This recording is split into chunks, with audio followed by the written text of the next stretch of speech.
Good evening, everybody. I have a board candidate with me, Mr. Josh Bottelberg. And before we get into the member questions that has been posted and for the candidates to answer, will ask Josh to speak a little bit about himself and any opening remarks that he'd like to make. Go ahead, Josh. All right, you ready, Will? My turn? Okay. Uh, Guys, I don't have a lot. Most of you probably have heard my name. I don't probably not met most of y'all, but my name is Josh Bottelberg. I'm in Stephenville, Texas. I have been on the board, I'm not sure, 2017, 2018, maybe 2019. I can't remember when my first term was. I moved all of my cattle from AMZA to IMZA a few years before that. Uh, and anybody who knows me knows that showing is my focus. And we can talk more about that in the closing remarks. But I'm passionate about showing. I'm passionate about breeding better zebu and breeding them back towards that breed standard and those breed characteristics that we all know that are so important. Um, I've been around the block in regards to that. I serve on several other boards. I was also one of the founding members of the National Zebu Cattle Club and was president of that for quite some time. A few years ago, I stepped away from that to focus on not only the IMZA board, but also a couple of other endeavors. We run a smaller herd than we've ever had of zebu. I think we run about 25 breeding cows now. And at our peak of our operation, we had 180 zebu cows. Really, that was all for trying to breed what we envisioned as elite show stock in the zebu world. But worked very hard on that, and now I feel like we're down to our reduction roux sauce there. I feel like our females are right where we want them. We're producing repetitively the animals that we want. But like I said, anybody who knows me knows that I'm passionate about not just zebu, but I'm passionate about good livestock all the way around. And bring a lot of knowledge when it comes to livestock. I study it feverishly, from breeding programs to breed standards to registry information. I'm involved in multiple registries aside from the zebu, whether it be Hereford swine, CPS certified pedigree swine, Wastani cattle. Very active in that and the formation of that breed. So that's kind of the background on me, but we can dive right into the questions. And again, if anybody has questions, I've posted my phone number or I'm on Facebook. Feel free to reach out because I do truly believe that I want to serve on this board and I want to stay a part of the IMZA. But if my views don't align with yours, then I probably don't need to be on the board and I don't need your vote. That's the beauty of democracy is, you pick candidates whose views and what they stand for align with your thoughts. And that's who you elect to push kind of your agenda forward within the registry. And you're not going to hurt my feelings if you don't disagree with my mindset. But I'm going to try as much as I can tonight to share that with you guys so you can make a good decision. That's really the essence of all of this for me. Okay, thank you for that. The membership has posted 9 questions. I have asked all 9 questions to all candidates. I will read them verbatim. I will not ad lib or add any additional context to them, and I will not ask any follow-up questions to any of your answers to these questions. So let's go ahead and get started. Number one, in the past, several individuals have accused individual members of the board of directors of the IMZA of being corrupt, dishonest, unethical, of showing favoritism, and of having made decisions for their own personal benefit. Do you agree with these accusations? If so, which ones and why? Huh. I think it's a question from the membership. To me, it almost feels like a witch hunt, though, to be honest. To hash up all of these old instances and accusations.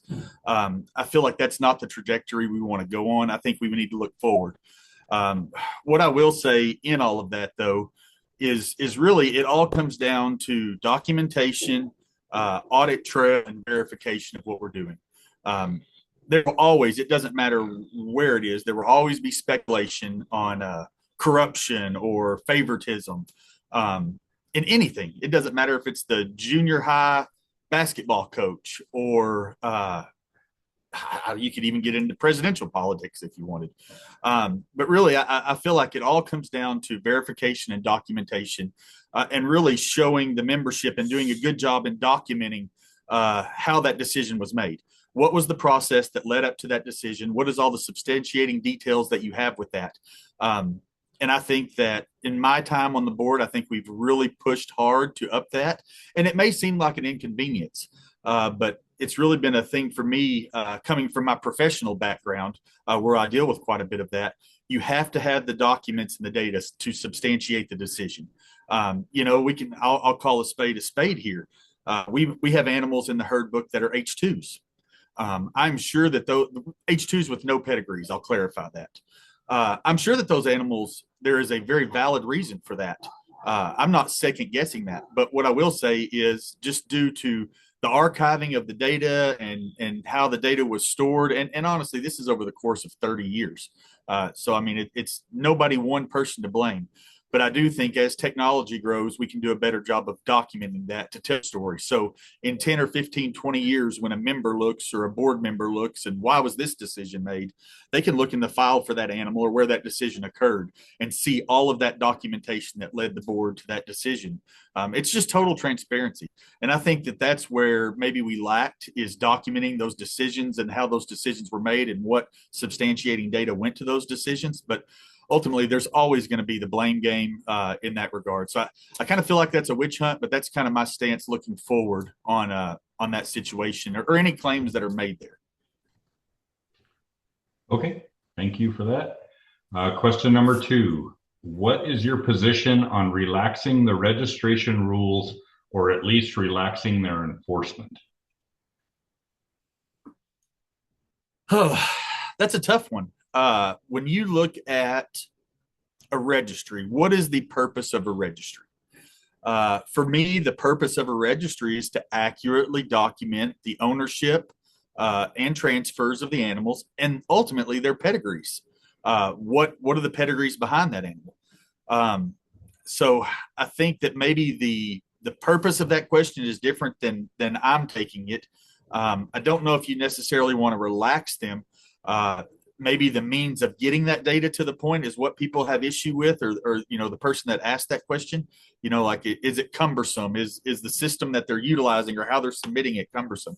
But I really don't think you can per se relax the standards at which you're holding the registration process to. Now, I could see arguments if we were requiring tons of DNA to be submitted and everything parent verified, for a steer or a cow, but I really think it's really ultimately the integrity and the document is coming from the breeder. They're turning in the same, I own this bull, I bred it to this cow, this calf was born on this date. I don't know how you can necessarily relax that. We can talk about the transfers. I do think that that's a hot topic now with the seller initiating the transfer.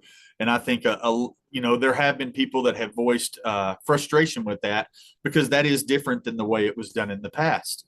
I will say that the rule wasn't changed, and I think it was voted on just before I came onto the board to put this rule to enforce it in essence to its standard that it is now. I don't think that is too terrible to ask, and here's the reason I will say that of the seller to complete the transfer. I've been on the board for quite a while now, and it never fails. And especially initially when I first was on the board, I can't count the number of instances where someone purchased an animal or a group of animals, and they came with a stack of paperwork. So these cattle had been through 3 different owners that never updated those transfers, but they had a signed transfer that went back 3 years, 5 years, whatever. Now there were calves involved and report of births involved in that 3 to 5 year period where those animals were kind of MIA as far as the registry is concerned. And then those animals were bred to bulls that were never documented to be with those cows within the registry system, right? Because if you think about it, to use a bull, he has to be in your herd. If he's not in your herd, you have to have a breeding memo from the owner. So these were cows just all floating. So basically, it was it was very difficult to unravel these giant webs of animals that had been MIA for 5 to 7 years when we had what you call open transfers. I think that this has alleviated that. And honestly, if you look at the numbers, I did a lot of the slides for the annual meeting. Transfers and the completions of transfers is drastically up year over year after that went into effect. So that kind of also gave me an idea of how many transfers were never being completed. They were just sold repetitively with a transfer signed until finally an end user decided, hey, I want these animals in my name. So that's kind of my summarization of relaxing or further enforcing the registry, rules. Ultimately, the registry is here to document the pedigrees accurately and make standards to ensure that the accuracy of that. Ultimately, that's what a registered animal, that's the value in those papers that you get. Having an IMZA Foundation pure animal is what is behind it genetically. Here is the sire, here's the dam, grandsire, granddam. That is the essence of the value of that certificate of paper. It doesn't mean the animal is any better or worse. It doesn't assign any value. It just documents that pedigree. And it goes back multiple generations. So we have to keep that in mind, as that's the sole function of a registry. So in turn, ensuring that process is strong is important. That's all I have on that, Will. Okay. Next question. Why do you believe you're a good candidate for the board of director position where it pertains specifically to the Zebu breed? So I have been involved in Zebu since around 2007, give or take. We started showing pretty heavily, I think, in 8 or 9. My kids have grown up around Zebu. I became extremely passionate about Zebu from 2007 to 2012.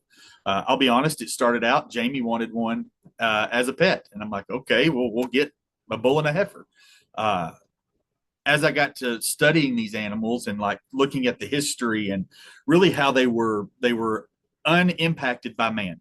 So when I say that, like, for example, I want to draw a comparison to Angus cattle. So Angus cattle, those are a beef animal, right? Boss Taurus. They're very flat across the hips. Typically, their mammary system is not as refined as a zebu. I can go into, they're susceptible to pink eye and a lot of different things. We in breeding programs have done all of that to Boss Taurus. We've created that flatness across the hip. You want to know why we created that flatness across the hip? Guess what? That's leg and loin. That's sellable cuts of beef. So we packed more muscle in there through breeding programs. The same thing you get into the dairy animals. You get into Holsteins or Jerseys. Those animals are highly susceptible to mastitis. They've been bred for dairy production. So we bred a giant capacious udder that was easy to milk. So in turn, the ducts at the end of the teats allow contaminants in just as easy as they allow milk out to be milked quickly. The reason I grew passionate about Zebu is because they were basically in their raw natural state. We hadn't bred them. Man had not really bred them for any specific purpose. They were not changed. They were in their raw state. And a lot of people don't know, Zebu come from about 13 different genetic donors in kind of Eastern Africa, Western Asia. There were no breeding programs over there where they originated. It was all geographically. You had the Kasseragaugs, you had the Vetcher cattle, you had the Northern Bengal Greys, you had the Chittagong Reds. Like there's just so many little subgroups. There was also a dwarf mountain cattle that kind of played into it. Those animals were moved around the country just as novelties and then all around the world ultimately as novelties. But they were never bred for any purpose like beef or milk production. But they had to be hardy. They had to live. They had to be hardy. They had to be productive and they had to flourish. And seeing all of those traits, like how many terrible udders have you seen in a zebu? I mean, yes, let's look back to the night, and this is going to be a long answer. I'm sorry, Will. But you look back to the 1900s and zebu came over. Most of them were bulls. There were only a handful of females. Um, Most zoos and ecological parks and even private collections of zebu bred them to everything. They bred them to Jerseys, cracker cattle out of Florida, swamp cattle out of Louisiana, Corriente cattle, Watusi, whatever they could get their hands on. And that's even documented within IMZA's pedigrees, where you see some of those P's if you look way back. I mean, they were breeding them to other breeds, but ultimately the thought behind that is eventually by percentage you breed back to pure, taking about 4 to 5 generations. But in seeing all of that, you still had all of these things like pink eye and zebu. It's very rare. Well, why is pink eyes and zebu very rare? Because they don't have bulging eyes. They have almond shaped eye. That tear duct is kind of an Egyptian shape, right? So they can shed the particulates off their eye coming from where they come from. We haven't bred that out of them. So they're designed to shed particulates out of their eye, which eliminates pink eye or minimizes it. I won't say eliminates it. The same thing on mastitis. Very rarely does a zebu get mastitis. I've had, I don't know how many calves born here and how many cows, in lactation. I've never had an instance of mastitis in my zebu herd. Well, what is the reason for that? Well, they have very close, well-attached udders. They have very tight ducts, and that's to keep particulates out just as much as it is to allow the calf to nurse. So you see all these things, just like the angulation to the rear hock and the slope to the rump. When you look at that animal from its hips to its pins, that's slope to rump, right? We haven't packed that in for beef production with leg and loin. We've allowed that natural birthing canal to stay in place, right? So zebu are calving ease. You hear people talk all the time about, oh, this one was bred to a mini Hereford and it had a calf fine. I'm not saying that they're bulletproof on that, but they are much easier calving than all of your Boss Taurus breeds. Then that even gets down to the incurving thigh and the angulation to the rear hock. If you look at zebu have an angulation. They're not posty-legged. Man has made cattle posty-legged for leg and loin. That is product, right? In turn, what happens to your larger cattle? They start to break down in their joints. They live, 10 to 15 years. Their joints and legs start wearing out. It's not uncommon to have a 20-year-old zebu. That angulation is athleticism. So they're able to walk, they're able to move, they're able to walk 100 miles to water per day. All of those things made me passionate about the breed. And really, that's when I started researching and I could not get enough data and information. I was calling everybody I knew. And also calling, emailing outside of the country, just trying to get as much data as I could. So one, I have a lot of knowledge about the breed, the origins of it, the purpose of it, and really I feel confident in what my eye of the perfect animal is, and that's what I'm breeding my herd to. I'm looking to produce artwork. Like I want the perfect zebu, and it's probably unattainable. The perfect anything is unattainable in a breeding program, but that's a goal, and that's the fun of it. I also have a strong knowledge of rules, regulations, how a registry works, how a breeding program works. I've served on several boards. I maintain, 5 or 6 different breeding programs here. Anybody that knows this, we do not do this for a living. I have a very demanding professional life. This is my release. This is what I come to get away from work. It's a little intense. I'm not going to lie. My wife and kids probably don't enjoy it as much as I do, but they play ball with me. So I think I have all of those things to bring to the table, plus a strong knowledge on the show side. Like I said in the initial kickoff, I'm very passionate about the show side, and it's not so much about the competition. While I do enjoy competition and everybody, pairing these animals together and getting these calves and raising them and showing them, and it's a comparative study, and I'm passionate about judging animals in comparative studies. But if you think about it, at a show, you get more publicity than you will get anywhere else, face-to-face, hands-on, with miniature zebu. And I feel like if we lose those shows or those fall by the wayside, you're going to lose the ability to touch probably thousands or hundreds of thousands of people per year with zebu. I know social media is great and people see them, but they have to be looking for them to find them on social media. But you go to the shows and you sit in that aisle. Zebu are always the most traveled animal from the people. The people are traveling. They back up the aisle, and you have all these breeders there talking about what they are, what's the history of them. They're a naturally occurring miniature. They're disease resistant, parasite resistant. They're healthy. They're easy to mess with. You don't need these giant 6 foot working corrals. That's the reason I'm passionate about shows, is because it brings all of that to the breed. And it also gives an avenue for breeders to come together and talk and cuss and discuss cattle. So that's kind of the reasons I feel like I'm a good candidate. I try to be level headed, and I try to really listen to all sides of the story and all opinions, and make a decision that doesn't serve just me, but it serves the breed, whether I like it or not. If it's what needs to happen, then that's the way I'm going to vote. In essence, that's kind of the reason I feel like I'd be a good board member. Okay. Question number 4. What have you done in the past and commit to doing in the future for the preservation of the breed, specifically pertaining to the IMSA and its registry, and why do you feel this is important? Oh, that's a tough one. What have I done in the past? I've kind of hit a lot of things that I've done in the past, aside from just participating in breeding. I've judged miniature zebu, I don't know, all the way from Arizona to Florida to New Hampshire, Colorado, and everywhere in between. And with that judging, that's an opportunity to have a captive audience, not only the breeders, but all the people in the stands. So I have an opportunity to talk about the breed, and I try to interject while I'm talking and doing these comparative studies of the cattle about why we're looking for these things. And I really try to paint a picture when I'm judging. Also, the National Zebu Cattle Club, that kind of came in as a promotional agency for the breed to keep the shows moving forward. And I was a big part in helping there and with everybody getting that set up, and honestly keeping those shows moving forward. I don't know how many shows they're up to. I think 16 or 17 a year now, but that's important. I think that's important to the breed. In regards to the registry, I've served on the hardship committee for quite some time, and implemented a scorecard for that. Anybody who doesn't understand the hardship process, I really welcome a phone call about it.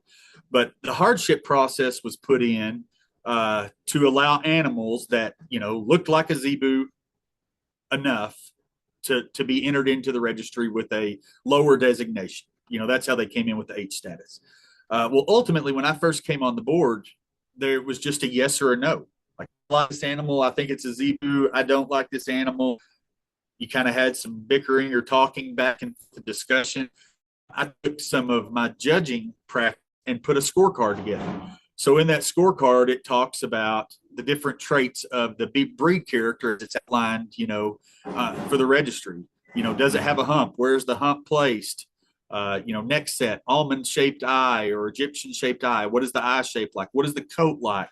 Couple of items like that. It's allowed us to basically assign a score to an animal, and if it has a passing score, that in turn becomes a hardship animal. If it doesn't have a passing score, then it's not.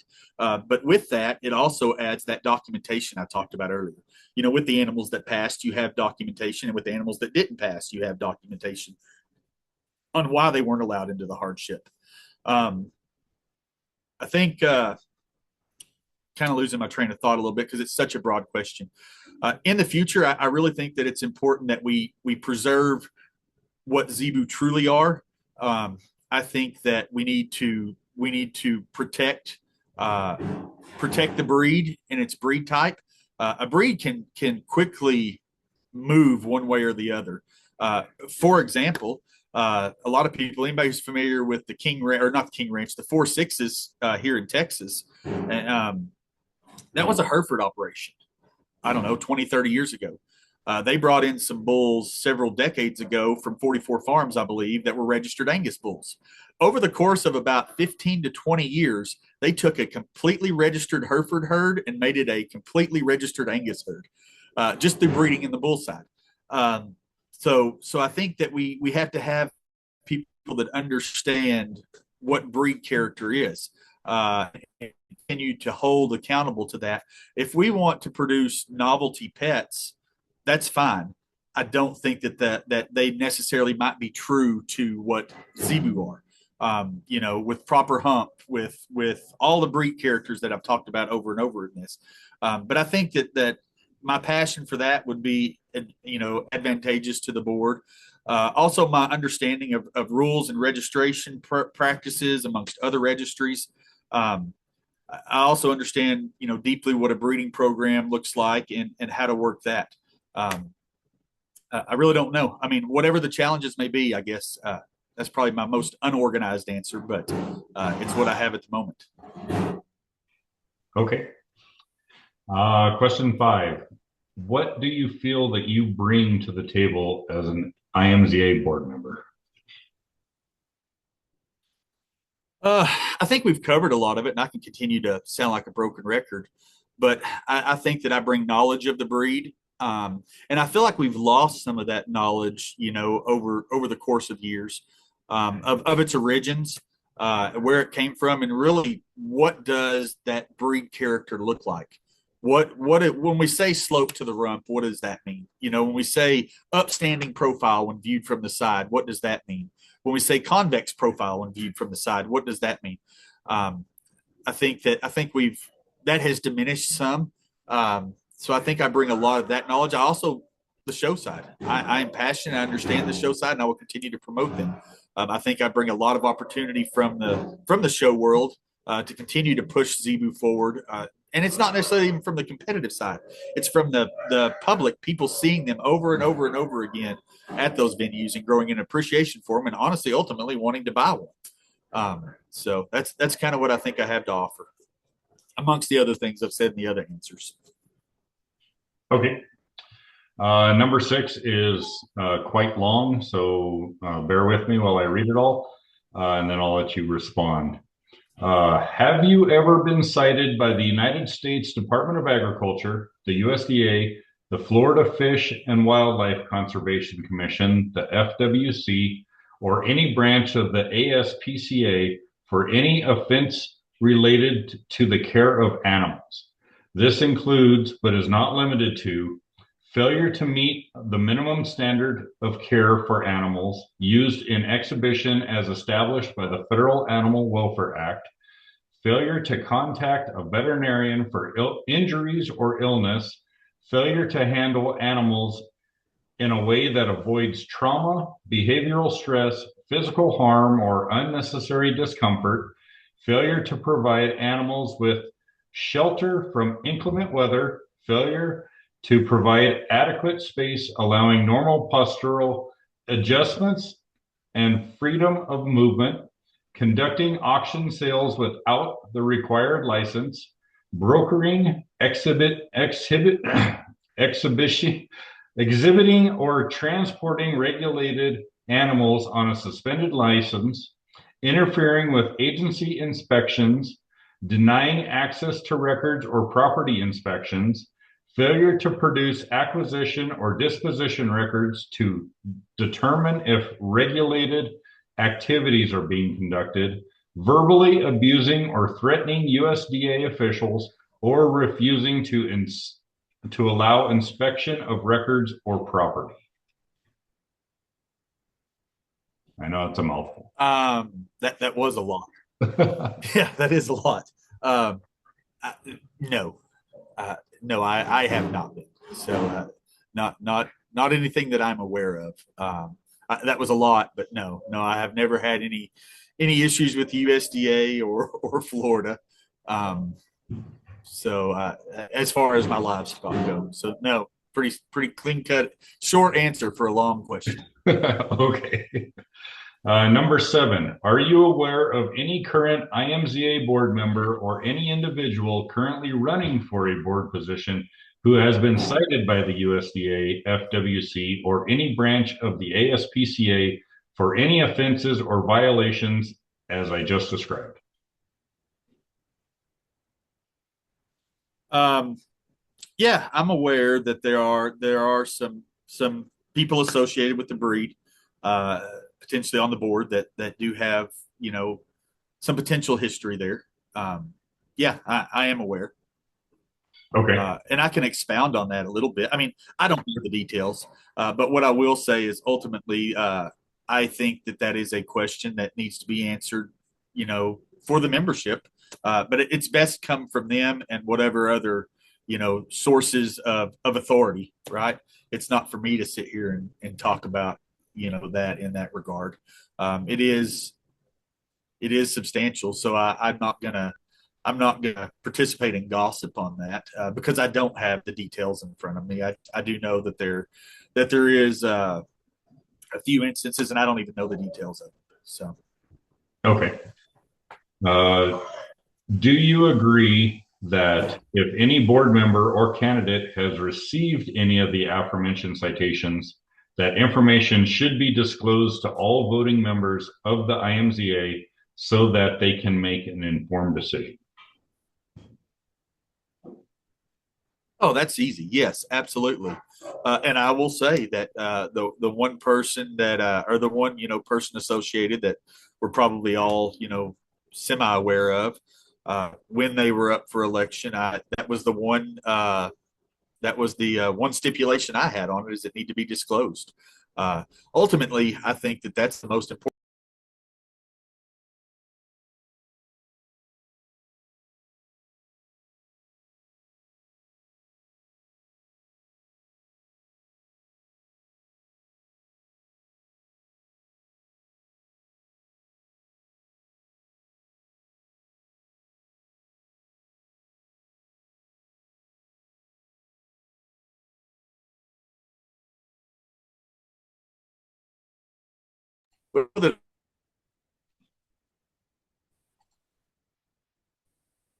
We had a little bit of a computer glitch.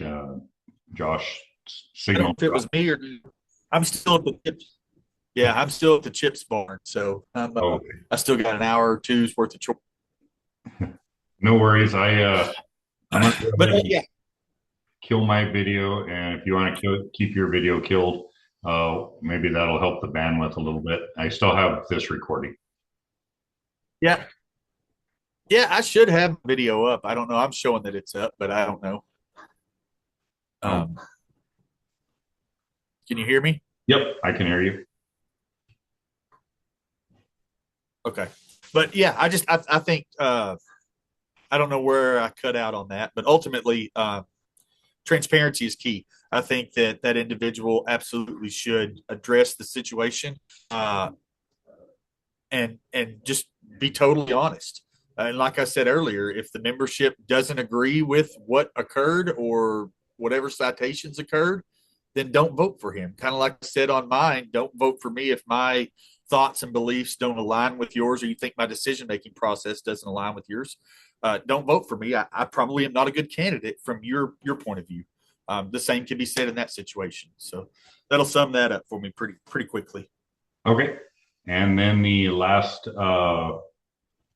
question, would you support a future motion to amend the IMZA bylaws to prohibit anyone who has received any of the aforementioned citations from seeking or holding a board position? I don't take bylaw changes lightly. Bylaw changes are very prescriptive. They actually have to be vetted through the institutions, that govern nonprofit organizations. So while I'm not opposed to it, I think that it would have to be very prescriptive and done in a very finite manner. Because I do think that USDA violations can be as simple as I don't know. I've never had one, but I guess could be as simple as you bought an animal and you don't have documentation of where you bought it from. You might. I'm assuming you might get cited for that. I don't know. Um, I'm not sure. So not really understanding what you can get cited for. I think that's a pretty broad brush to paint with. Um, I guess I would have to become more educated on what all you could be cited for and how far we wanted to go with it.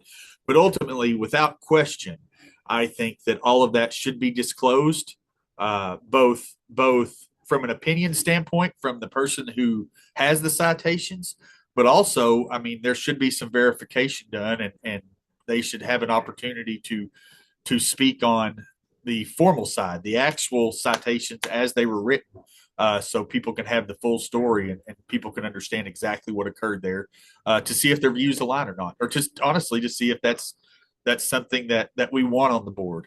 Uh, I don't I don't think that having, I think they mentioned ASPCA, but there's a couple of other nonprofit organizations like PETA and things of that, associated with them. I don't think that we want those organizations digging into our breed registry and what we do, not because we're doing anything wrong. It's never popular propaganda. It's never popular to have PETA, coming in here and saying how we do things. Uh, it seems like it's always negative. So I do think that if that were to occur, you could catch some bad publicity from those organizations because that person is serving on the board. And I do think that that's something that we need to be aware of when making that decision.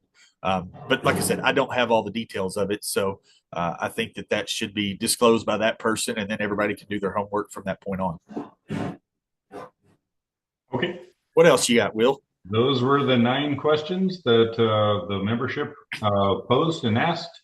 So I am done with the questions. If you wanted to have any closing remarks before I stop the recording. Yeah, no, I got a few things till we have an internet bobble or something. Really, guys, I don't do a lot on social media. I have a very very busy personal slash professional life. Um, we're actually here in the trenches working on the farm. I go to work, kids go to school. I'm here in the trenches working on the farm until 9 or 10 o'clock every night. I mean, it's 7:30, almost 8 o'clock Central Time, and I still have some baby pigs to feed, and we have all of our show pigs to feed, and I still have 2.5 hours worth of chores to get done. So we're busy. I do make time for all of my professional obligations, both work and my secondary professional obligations. Those are always a priority. But I don't have a big social media presence. We don't have a lot of time to sit and scour the Facebook pages and make posts. We try, but there's a lot of good people out there that do, and they have good information. If you ever have a husbandry question, we're more than happy to answer it, but reach out directly just so that it catches our attention. Because, like I said, we're not, prowling through these pages trying to find stuff to comment on. Our life is very full, but I wouldn't have it any other way. My kids are being raised in agriculture. My kids understand that hard work does pay off. And they've been very successful in their endeavors with agriculture. And that's where I want to raise my kids. I want to raise my kids with livestock and a breeding program. My kids, I feel, are so capable because of that. And they're so exposed to the world from a livestock industry. In the livestock world, that's the one place, you go to a show. I don't care if it's a jackpot, a county show, a national show. They're going to start out with at least a moment of silence and or prayer and the national anthem. I have not been to a stock show in the United States that did not kick off their opening ceremonies with that. I'll be honest. That's how I want my kids raised. I want them, raised in that environment, and it takes a community. And the livestock community is where I want to raise my kids. In the big grand scheme of things, I had potentially thought about not running for the board again. Maybe I had outlived my terms. I think I've been on 2 terms now, maybe. And we need new vision and all of that. But I do see us at a very pivotal point within the registry. So I felt compelled to run another term. And honestly, let the membership decide. If they feel like I'm stagnant and I'm not part of where they want the registry to go, then through their votes, that is their right, and that is their word. Each individual one of them. So I'm really looking for the membership to tell me if I'm a vital part of the board or not. I can't stress that enough. But I hope to serve and continue kind of my vision of what the registry is and make the breed better. But if not, we'll continue plowing through our zebu just like we always have and trying to breed the next generation better than the last. So anything else for me, Will? No, I don't believe so. Thank you for your time. I'm going to go ahead and stop the recording. Awesome. Thank you, sir.